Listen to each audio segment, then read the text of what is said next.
नमस्कार, मैं हूं आलोक मेहता। एचएसआई में आपका स्वागत है। हमारा अनुरोध है कि आप एचएसआई देखें, लाइक करें, सब्सक्राइब करें, मित्रों को, ग्रुप्स को फॉरवर्ड करें और आपकी जो राय हो उससे हमें अवश्य अवगत कराएं।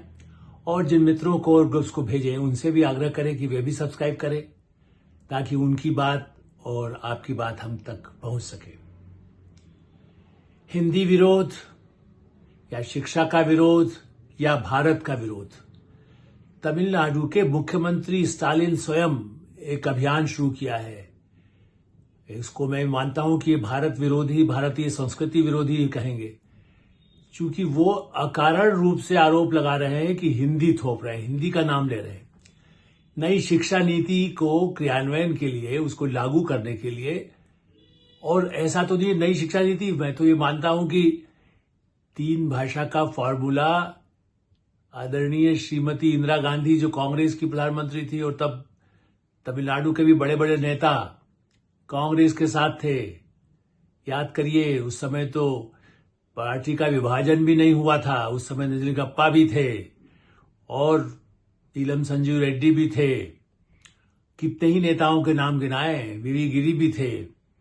कितने देशों के, केरल के करुणाकरण भी थे। और ये ठीक है कि उस समय किस लिए विरोध हुआ, हिंदी के नाम पर विरोध शुरू कर दिया त्रिभाषा फार्मूले पर। भारत सरकार ने 2020 में नई शिक्षा नीति बनाई। इतना समय लगा, हम तो बल्कि मान रहे थे कि भाई ये इतनी देरी क्यों लग रही है, लेकिन धीरे धीरे उसको स्वीकार किया जाए। काफी विचार विमर्श के बाद, बल्कि उसके प्रमुख भी दक्षिण भारतीय थे, इसलिए ये कहें कि भाई उसमें खाली हिंदी वालों का जोर हो जिसमें कहा हिंदी सीखें। त्रिभाषा का फार्मूला मतलब भारत की 2 भाषाएं, अंग्रेजी आप सबको पढ़ाते हैं ना, तमिलनाडु में 2 भाषा का फार्मूला है। तमिल सीखिए, तमिल पढ़ाइए और अंग्रेजी पढ़ाइए। उन्होंने खुद अपने आप लागू कर लिया था, जबकि मूल उद्देश्य इसका यह है। प्रधानमंत्री नरेंद्र मोदी, गृह मंत्री अमित शाह और देश के वरिष्ठ मंत्रियों ने, सरकार ने, अधिकारियों ने और राज्य सरकारों ने भी, और यहां तक कि दक्षिण भारत के चंद्रबाबू नायडू सहित, वो तो दक्षिण भारत के एक बड़े नेताओं में से हैं, स्टालिन से ज्यादा सीनियर है उस मामले में। उस दृष्टि से उनका भी ये मानना था कि त्रिभाषा फार्मूला में कोई फर्क नहीं है। हम तेलुगु पढ़ाएंगे, हिंदी भी पढ़ना चाहेगा और हिंदू पढ़ेगा, नहीं तो साथ में हो सकता है तमिल सीखे और अंग्रेजी सीखे। भारतीय भाषा, 2 भारतीय भाषाओं को सीखने के लिए कहा गया है। उस पर ऐसा बवाल बचा दिया है, भारत सरकार दुश्मन, भारत सरकार भेदभाव कर रही है। राजनीति की कोई सीमा होती है, राजनीति की सीमा में समाज को भड़काना, जैसा मैं रोज इस पर चर्चा करता हूं। और उनके साथ कौन दे रहा है? देखिए, जिसने, कांग्रेस पार्टी ने भी जब त्रिभाषा फार्मूला सोचा गया, कोठारी कमीशन और जितने कमीशन बनाए, नई शिक्षा नीति, तो देश में कितनी ही कमेटी रिपोर्ट बनी और लागू ही नहीं हो पाई। बड़ा लंबा सिलसिला है, उस पर मैं अलग से कभी बात की जाएगी। फिलहाल दक्षिण में जो आग लगाने की कोशिश है, इसलिए कि चुनाव, फिर अगले साल चुनाव हो, जब चुनाव हो तो उसमें हमें कोई फायदा मिले। भाई भारतीय जनता पार्टी अभी भी कोई ऐसा नहीं है, 1 सीट 2 सीट उसके लिए वो उसका ज्यादा असर दिखाई दिया, उसी में आप तिल मिला रहे हैं। केरल में 1 सीट आ गई तो उसमें तिल मिला रहे हैं। केरल में तो नहीं है। हिंदी, तमिल साहित्य सभा और तमिल हिंदी साहित्य सभा तो तमिलनाडु में, चेन्नई में भी जिसके बड़े विद्वान रहे हैं, साहित्य अकादमी में भी उनको सम्मान मिला है, और देश के केरल में भी बहुत ज्यादा हिंदी का प्रभाव दिखाई दिया है। मतलब ये कि भारतीय भाषाओं और भारतीय संस्कृति की बात हम कर रहे हैं। और मैं इसलिए इसको स्पष्ट रूप से कह सकता हूं कि मैंने नई शिक्षा नीति को जब आई उसके बाद ही, समझिए कुछ महीने, 1 वर्ष के दौरान मैंने इस पूरी शिक्षा नीति का अध्ययन करके एक पुस्तक पहले भी लिखी। आप देखिए, ये है बाकायदा। और मेरा ये मानना था कि शिक्षा की नव क्रांति का शंखनाद हुआ है।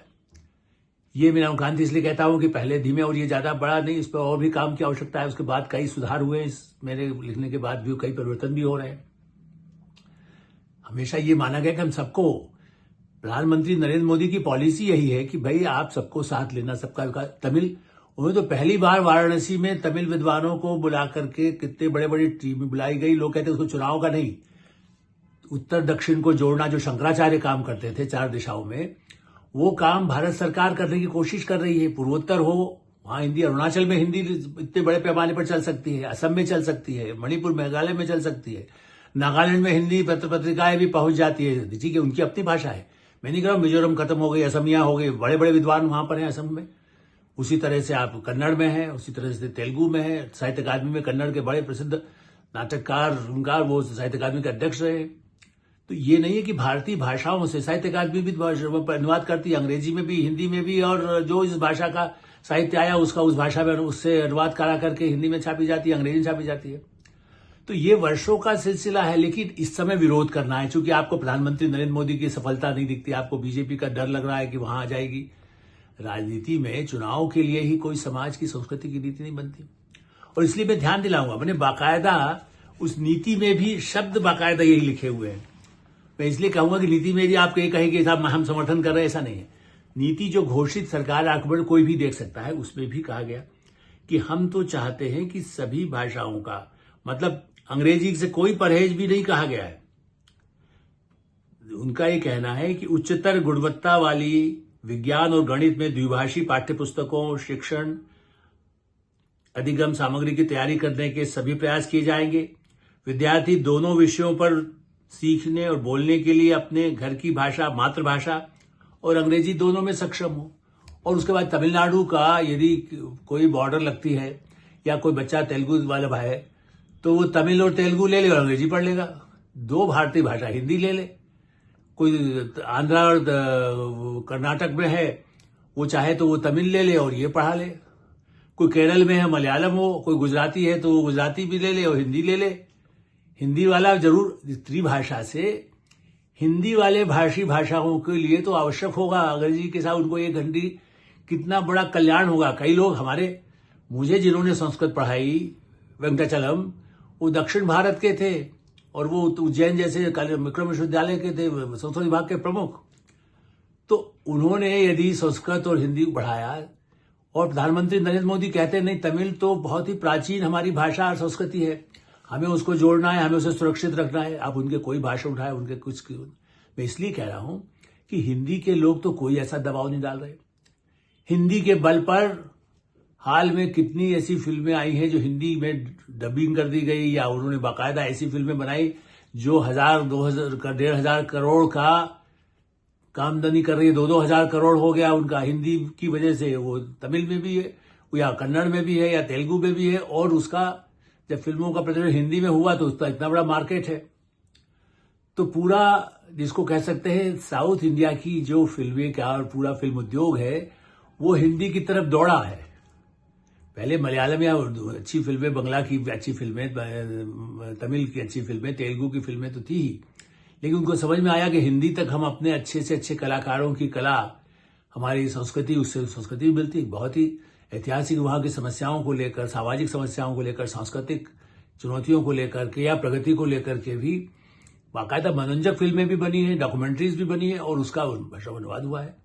बहरहाल मैं शिक्षा की बात करूं, शिक्षा की नीति में स्पष्ट रूप से कहा गया कि भाई जो छोटा बच्चा है वो अपनी माँ की भाषा घर में जो बोलता है 3 से 8 वर्ष तक, तब उस भाषा को ज्यादा अच्छी तरह समझता है, उसको अंगीकार करता है, और उस समय जितनी ज्यादा उसकी सीखने की क्षमता होती है। आप देखिए कई लोग फ्रेंच सीख लेते हैं, जर्मन सीखते हैं, स्पेनिश सीखते हैं। भारतीय बहुत दिल्ली जैसी जगह में, साउथ दक्षिण भारत में है, वो फ्रेंच भी सीख रहे हैं, जर्मन सीख रहे हैं। तो ये भी कहा गया है कि आप यदि इस नीति में भी लिखा गया है कि हम तो ये कह रहे हैं कि आप और भाषाओं को भी, विदेशी भाषाओं को भी, खाली अंग्रेजी क्यों, आप जापानी सीखिए, आप कोरियन सीखिए, आप फ्रेंच सीखिए, आप जर्मन सीखिए।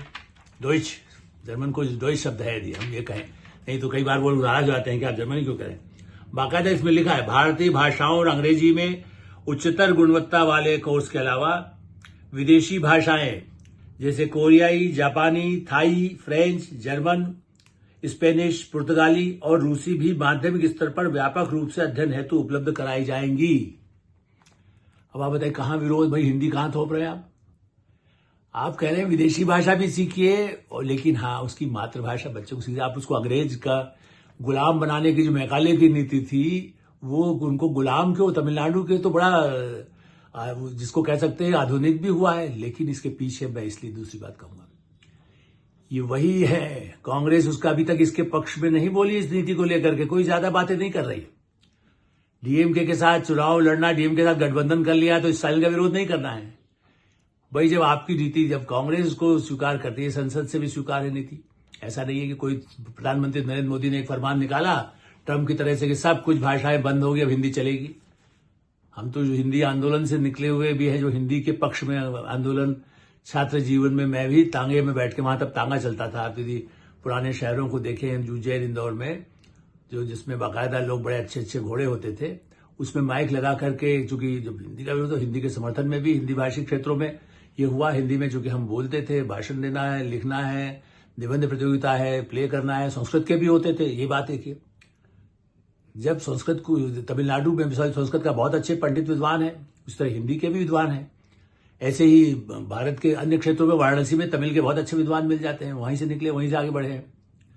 तो इस दृष्टि से ये जो विरोध है, क्या ये सोचना चाहिए कि वही डीएमके जिस पर आरोप लगा था राजीव गांधी हत्याकांड में, इसकी जो रिपोर्ट जहाँ रखी है मेरे पास, वो भी पुस्तकें हैं जिनमें आरोप लगाया गया था राजीव गांधी हत्याकांड में उन डीएमके के ही नेताओं का कहीं न कहीं हाथ या उनका संरक्षण था उन लिट्टे को, उन लोगों के लिए जो भारत में आतंकवाद की दृष्टि से एक प्रधानमंत्री, पूर्व प्रधानमंत्री की हत्या की गई।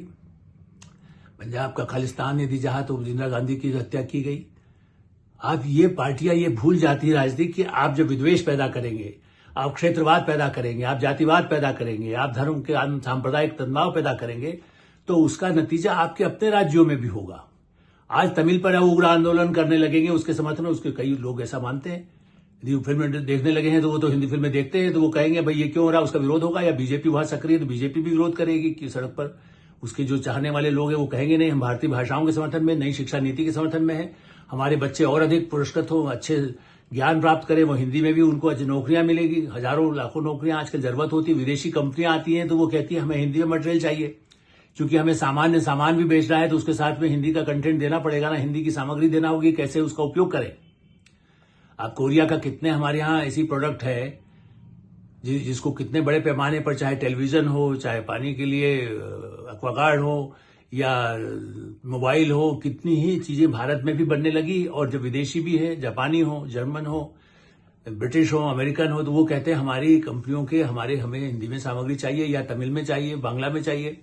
तो उसके लिए लोग कहां से आएंगे, उसके विज्ञापन यदि उनके पत्रिकाओं में जाना है तो कैसे जाएगा। उनको हिंदी क्षेत्र में क्या, तमिलनाडु में बनने वाला सामान दूसरे प्रदेशों में नहीं बिकने की जरूरत होगी, तब उसको तमिल से हिंदी आवश्यक होगी, हिंदी से उसको फायदा होगा, उसको नौकरियां मिलेगी। रोजगार की बात करते हैं, उद्योग की बात करते हैं, व्यापार करते हैं। भारत में, दुनिया में कोई ऐसा देश है क्या जो ये कहेगा कि हमें अपनी भाषा नहीं, कोई राष्ट्रभाषा हिंदी ये संविधान में है। ये ठीक है, उसका क्रेडिट आप दीजिए कि आज लागू किया जा रहा है। 2020 में एक बड़ी नीति बनाई गई, सैकड़ों हजारों लोगों से बात करके शिक्षा मंत्रालय ने किया। नरेंद्र प्रधान तो अब एक्टिव हुए, ज्यादातर तो प्रधानमंत्री नरेंद्र मोदी और अमित शाह इस पर बोलते रहे। नरेंद्र प्रधान दूसरे अपने व्यवस्थाओं में भी रहे शिक्षा मंत्री के रूप में। अब जब उनको मोर्चा संभालना पड़ रहा है, जब और काम उड़ीसा का चुनाव हो चुका, तब तो उनको जवाब देना पड़ रहा है। जब इस लाइन खड़े हो गए, अच्छा कह दिया 2000 करोड़ रुपया केंद्र से हमारा उसको वो फंड रोकने की धमकी दे रहे हैं, धमकी नहीं दे। कहा गया शिक्षा नीति को, कोई सी भी नीति, देश की जो राष्ट्रीय नीति आप उसको लागू नहीं करेंगे तो कहा जाएगा भाई आप किस पैसे को कहां खर्च कर रहे हैं। आप जाके भारत के खिलाफ अलगाववाद पैदा करने के लिए पैसा खर्च कर रहे हैं, तो ये यूएसएड के जो सोरोस के रास्ते से आता है, डीप स्टेट से आता है, वैसा तो पैसा नहीं जाएगा भारत सरकार का। वो हमारे आपके करदाताओं का है, वो कोई सरकार किसी पार्टी का नहीं होता है। वित्त मंत्री निर्मला सीतारमण कोई हिंदी मतलब तमिल विरोधी नहीं है, वो अच्छा तमिल बोलती है। मजेदार बात यह कि वो भाषण उनका सुनिए आप, तो उन्होंने सीखा है ना, वो जेएनयू में पढ़ी हुई हैं, प्रगतिशील भी है, उनको कह सकते हैं आप। वो कोई बहुत संघ से निकली हुई राजनेता नहीं है, लेकिन उनको तो कोई परहेज नहीं है। वो भी वेंकैया नायडू, उन्होंने मुझे एक बड़े हैदराबाद के एक समारोह में कहा जब वो उपराष्ट्रपति थे, हाँ एक समय था जब हमने हिंदी का विरोध किया था, जब हम छात्र जीवन में थे, तब वो बीजेपी से नहीं, उनका अपना एक क्षेत्रीय आंध्रा एक जब एक ही था, और उस समय उन्होंने आंदोलन के लिए बाद में हमें समझ में आया तो हम हिंदी के समर्थन में हो गए, और भारतीय जनता पार्टी के बड़े शीर्ष नेता, पार्टी के अध्यक्ष भी बने, उपराष्ट्रपति बने। तो आप ये देखिए कि देश में जितने राष्ट्रपति बने, उपराष्ट्रपति बने, क्या इन्होंने उस त्रिभाषा फार्मूले का कोई उन्होंने उसको कर किया। सुप्रीम कोर्ट में चंद्रचूड़ जी हाल में रिटायर हुए हैं, कितना अच्छा हिंदी बोलते हैं। वो मुंबई में रहे हों, लेकिन जो मराठी वो कह सकते थे कि मैं तो सुप्रीम कोर्ट में दिन रात हजारों पेज मुझे देखना पड़ते थे अंग्रेजी के, तो हिंदी तो जानता नहीं हूं, मैं इंटरव्यू नहीं दूंगा। हाँ, चिदम्बरम जैसे अड़ियल, सॉरी टू से ये कहना मुझे क्षमा चाहूंगा, इनके लिए ऐसा बोलना अड़ियल इसलिए कहेंगे कि वो तो गृह मंत्री रहे, तब भी उनको बड़ा परहेज था कि हिंदी में एक लाइन बोलूंगा, हिंदी का कोई कार्यक्रम हिंदी दिवस पर जरूर औपचारिक कुछ करना हो, वरना वो कांग्रेस में रहते हुए हिंदी के बड़े विरोधी थे। सबसे पहले विश्व हिंदी सम्मेलन आयोजित किया गया नागपुर में, जिसमें आप कह सकते हैं कि कई हिंदी भाषी ऐसे लोग भी होंगे जो संघ या भाजपा से जुड़े हों, लेकिन वो इंदिरा गांधी के कार्यकाल में हुआ था। ये भूल रहे हैं। तो हिंदी सम्मेलन तो कांग्रेस वाले जो, लेकिन हाँ, चिदम्बरम जैसे लोग या डीएमके के लोग जो भारत से अलग, तमिलनाडु को खालिस्तान की तरह अलग तमिल देश बना दिया जाए, जो डिक्टेट जैसे करता था श्रीलंका के साथ, जिसको अपने आतंकवाद पैदा करने में बड़ी मदद किया डीएमके ने।